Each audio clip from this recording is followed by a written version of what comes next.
welcome to Company Podcast, where we talk about different companies. I'm your host, Callian.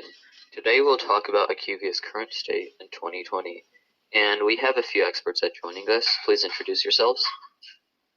Hi, my name is Tushar, and I'm an expert for IQVIA. I've been studying them for over 10 years. Hi, my name is Helena, and I'm one of the experts of IQVIA. Hi, I'm Sophia. I'm the other expert. So since today is an especially short episode compared to usual, let's just get straight into it. So how do you guys think IQVIA has changed its behavior due to the pandemic? Do you think it's benefited them? Do you think they should do something differently? Well, I think IQVIA has really benefited from the pandemic because it's given them an opportunity to expand and earned a good reputation from creating a vaccine. And they've been able to work with different companies such as AstraZeneca to monitor clinical trials. So they have the ability to solve problems right now. And I think that's really important. And a lot of other companies have not been given that opportunity. They've been really struggling. So I think IQVIA is doing pretty good for itself.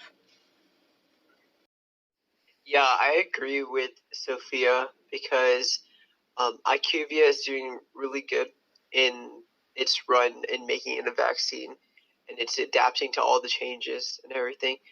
And they also have the ability to solve this whole pandemic, and so I think they made many changes to adapt to it. Okay, so now that we've talked about its response to the pandemic, let's just talk about it in general. How do you guys think IQVIA has responded to different things going on in 2020? Do you think it's been focused on profits? Do you think it's focused on social responsibility? Do you think it uses its power as a company to communicate different stances and viewpoints? So IQVIA takes their social responsibility into consideration because even though they weren't very opinionated on the BLM movement or the election, which makes sense because they are sensitive topics, and they post a lot of things on social media about women empowerment and support and equality, and they also promote women as top officers, and they treat them equally at the workplace. And I think that if politics comes in the way of employees and they get disagreements, that might affect the work environment negatively because there's many things that they have to collaborate on, and the work vibe will just be negatively impacted. And so, yeah. Yeah, I completely agree with Helena on this. Of course, they're still taking profit into consideration because they need to be able to fund their research and pay their operating expenses. But through their products, through their vaccines, through their progress of the vaccinations, it's really clear that they prioritize being socially responsible as well. And it makes sense that they're not giving their opinion on politics and other sensitive topics because it would really result in backlash from disagreeing parties. And as a biomedical research company, their main focus is to give us objective information. So avoiding these really controversial issues really benefits their company.